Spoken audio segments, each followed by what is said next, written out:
साथियों, मेरा अभिवादन स्वीकार कीजिए। दरअसल जब मैं समाज की बात करता हूँ तो बहुत से अपने अनुभवों की भी बात करता हूँ। अभी 2-4 दिन पहले की बात है। रात के लगभग 10:30 बजे हुए थे। एक सज्जन ने फ़ोन किया। संजोग से मैं फ़ोन पिक नहीं कर पाया। कुछ देर बाद मैंने फ़ोन को देखा और कॉल बैक कर लिया, क्योंकि रात के वक्त अगर कोई फ़ोन कर रहा है, हो सकता है कोई इमरजेंसी हो सकता है उसकी इमरजेंसी में कुछ मदद कर सकूं। मैंने जब फ़ोन किया तो उन सज्जन ने कहा कि आप अरविंद जी बोल रहे हैं? हाँ।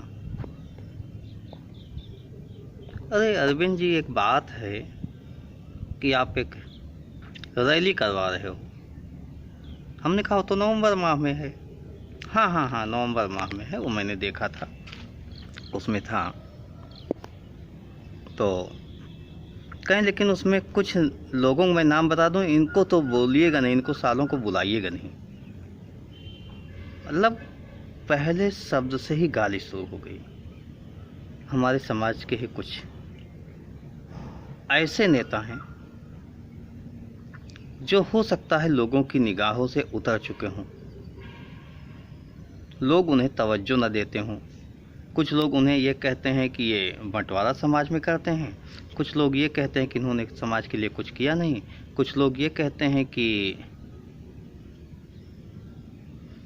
ये समाज में लूट खसोट मचाता है। जो भी हो, सबके अपने अपने दावे हैं, लेकिन उन्होंने गाली से स्टार्ट किया। और मैं ये कोशिश करता रहा कि फ़ोन रखें, लेकिन फ़ोन रखने का नाम ही नहीं ले रहे थे। गाली पर गाली, गाली पर गाली।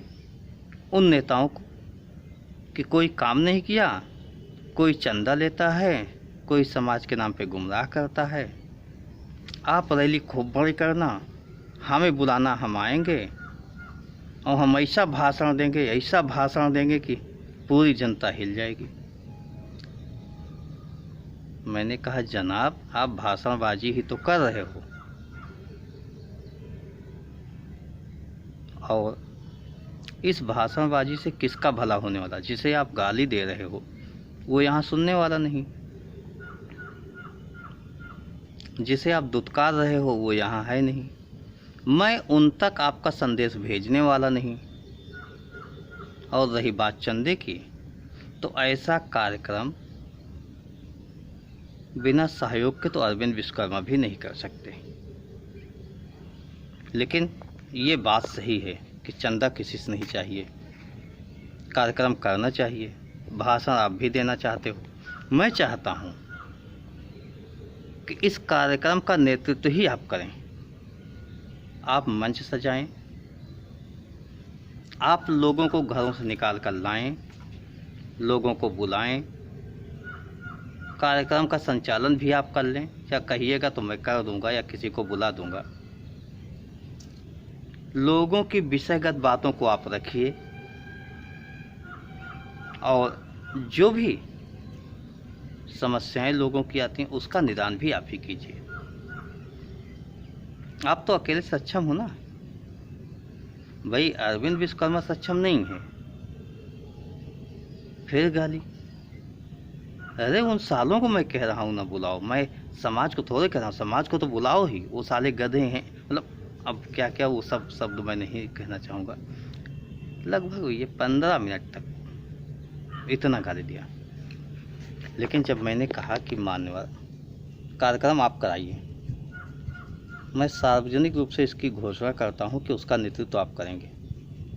आप लखनऊ में स्थान की बुकिंग कर लीजिए, रैली का क्या प्रारूप होगा वो आप तय कर लीजिए, मुझे भी निर्देशित कीजिएगा। समाज का एक सदस्य होने के नाते मैं हर संभव आपकी मदद करूंगा उस रैली के लिए।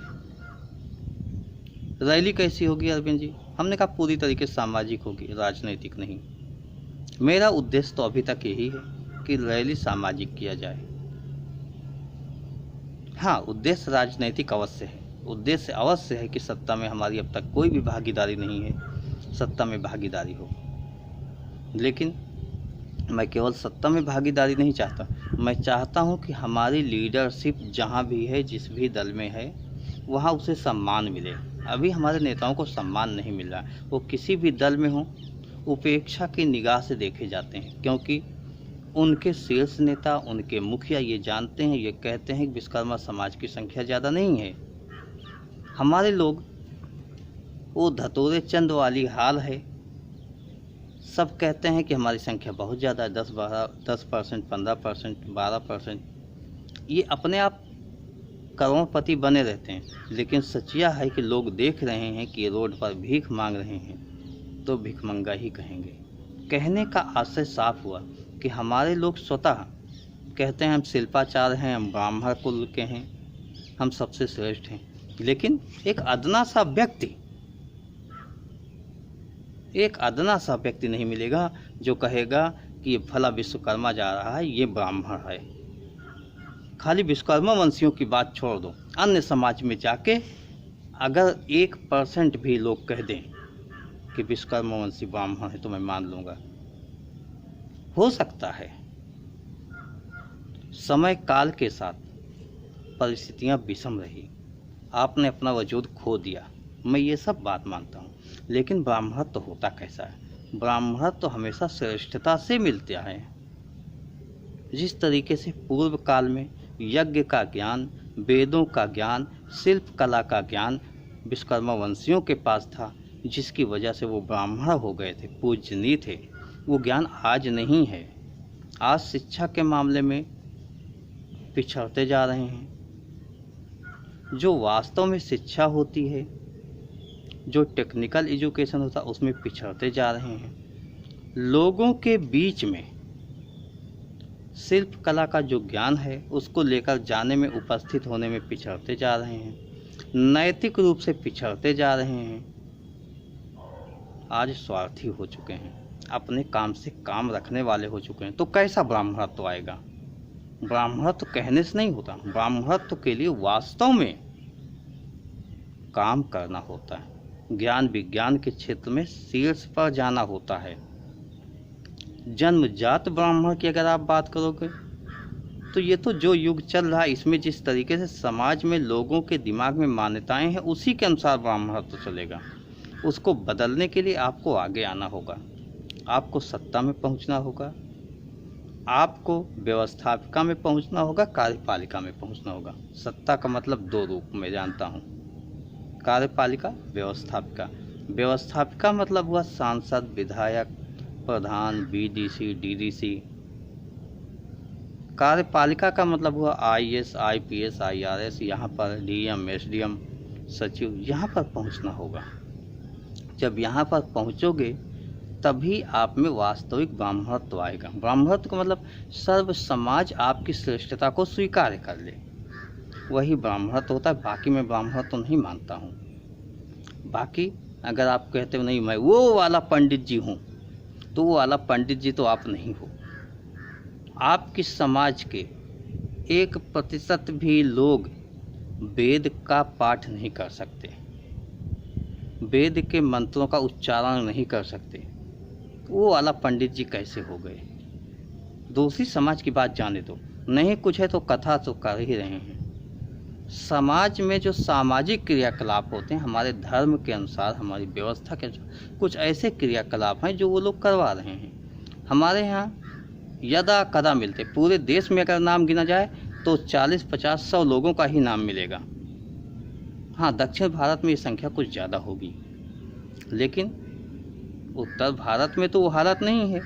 तो हमारा साफ कहना है कि ब्राह्मण तो कर्म के आधार पर होता है। ब्राह्मण बनिए, मुझे कोई इतराज़ नहीं। आप ब्राह्मण हो, आप शीर्ष हो, जन्म से हर बच्चा शीर्ष होता है, श्रेष्ठ होता है। बाद में उसके कर्मों के अनुसार ढलान आती है।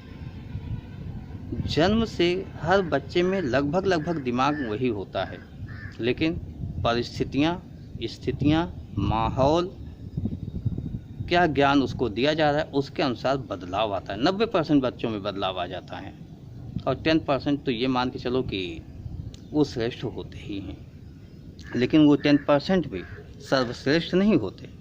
तो खैर ब्राह्मणत्व तो हम लोग बनेंगे, अपनी श्रेष्ठता से बनेंगे, ये मेरा मानना है। कभी श्रेष्ठ थे फिर श्रेष्ठ हो जाएंगे, लेकिन श्रेष्ठ होने के जो रास्ते हैं, जो दरवाजे हैं, वो यहीं से खुलते हैं कि हमें सत्ता में पहुंचना होगा, तभी हम श्रेष्ठता की ओर अग्रसर होंगे।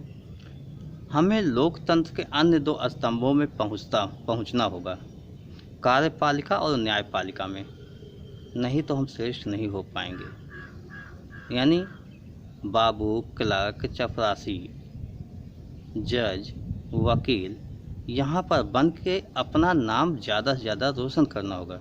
हमारे समाज से IITian चाहिए, हमारे समाज से डॉक्टर चाहिए। ये सब नहीं हो रहा है। जब तक इस तरीके से नहीं होगा, आप कैसे पूजनीय होगे भाई? आप जिस ब्राह्मणत्व की बात कर रहे हो, आप पूजनीय होने की बात करते हो, और पूजनीय होने के लिए आपको श्रेष्ठ होना होगा। खैर, सज्जन से काफ़ी देर बात हुई और सज्जन ने इतनी गाली दिया कि वास्तव में उस रिकॉर्डिंग को मैं सार्वजनिक भी नहीं कर सकता। अच्छा, मुझे भी कोई अगर ऐसी बातें करता है तो मेरे इस कान के अंदर तक भी नहीं घुसती, बाहर बाहर रह जाती है, निकल जाती है। मैं ऐसे ही सुनता हूँ। आपके मतलब की बात होगी, मेरे मतलब की बात होगी तो कान में जाएगी, नहीं तो नहीं जाती। अरे अब भाई गाली किसी को दे रहे, उससे मेरा क्या मतलब? मैं बार बार कह रहा था भाई फ़ोन रखो। अच्छा, फ़ोन रखिए, बाद में बात कर लेना, दिन में बात करना, मिल के बात करना। समस्या तो बताओ, इन लोगों ने आपका क्या किया? 10-20 लाख ले लिया, आपके घर में ऐसा कुछ किया जो आप सहन नहीं कर सकते हो, गाली क्यों दे रहे हो? आज उन्हीं 4-5 लोगों का जो नाम ले रहे हो, उन्हीं की वजह से तो एक समाज की पहचान है। वो हो सकता है आपका हित न सधा हो वहाँ, लेकिन सामाजिक पहचान उन्हीं की वजह से है। किसी भी नाम पर लोगों की इकट्ठा कर रहे हैं, लोगों की इकट्ठा कर रहे हैं। बाकी कोई कह दे कि अपने घर से कर लेगा, तो आदमी 1 दिन, 2 दिन, 4 दिन, 6 दिन, 10 दिन, उससे ज़्यादा कोई नहीं कर सकता समाज को इकट्ठा। खैर, सज्जन का मत एक ही था, चंदा नहीं। इन सालों ने चंदा लिया, अगला शब्द मैं नहीं कहूँगा, वो भी कहा। खैर, मेरा साफ मानना है कि समाज सहयोग से चलता है, चाहे जयप्रकाश नारायण हो, चाहे लोहिया जी हों, चाहे अंबेडकर जी हों, चाहे काशीराम जी हों, चाहे मुलायम सिंह जी हो। जिसने भी व्यवस्था में कदम रखा, जनमानस को इकट्ठा किया, अपनी नीतियों से लोगों को प्रभावित किया, उसे समाज के सहयोग की ज़रूरत होती ही है। और समाज के सहयोग मतलब आर्थिक, सामाजिक, शैक्षिक, हर तरीके से सहयोग। मतलब धन से भी कुछ लोग सहयोग दे सकते हैं, कुछ लोग लोगों से मेल मिलाप करके उनके सामने अपने विचारों को रखकर, मतलब अपने शीर्ष नेतृत्व के विचारों को रखकर संदेश वाहक का काम कर सकते हैं, यानी विचारों के वाहक का काम कर सकते हैं। कुछ ऐसे होते हैं जो शिक्षित होते हैं, समय भविष्य को देखते हुए बेहतर भविष्य की नींव के लिए अपनी विचारधारा को उस श्रेष्ठ व्यक्ति जो नेतृत्व कर रहा है उसकी विचारधारा के अनुरूप ढालकर समाज में बात फैलाने की कोशिश करते हैं, अपनी किंवदंतियों के माध्यम से, अपनी कहानियों के माध्यम से, अपने अन्य प्रसंगों के माध्यम से। तो हर तरीके के लोगों का समाज में सहयोग होना चाहिए, बिना सहयोग के तो संभव नहीं है। अब अगर कोई कहता है चंदा न दो, सहयोग न करो, तो मैं नहीं मानता कि समाज का विकास हो सकता है। फिलहाल उन सज्जन का नाम आप लोग न जानो, नहीं बताना उचित होगा, लेकिन उन सज्जन से अवश्य कहूँगा अगर मेरा वीडियो उन तक पहुँचता है, सुनते हैं, तो एक बार उतनी गाली अपने घर के अंदर जहाँ उनकी माँ, बहन, बेटी बैठी हो, वहीं पर पहुँच के उन्हीं समाज के लोगों को गालियाँ दें जिनको गाली हमसे फ़ोन पर दे रहे थे। मैं दावे के साथ कह सकता हूँ, सुबह जब सोकर उठेंगे तो सर उनका शर्मिंदा से झुका होगा। तो ये सब हालात है विश्वकर्मा समाज की। खैर, आप लोग देखिएगा, नवंबर माह में रैली होगी। रैली का स्वरूप क्या होगा, किस तरीके से रैली होगी, कैसी होगी, ये तो आयोजन समिति तय करेगी।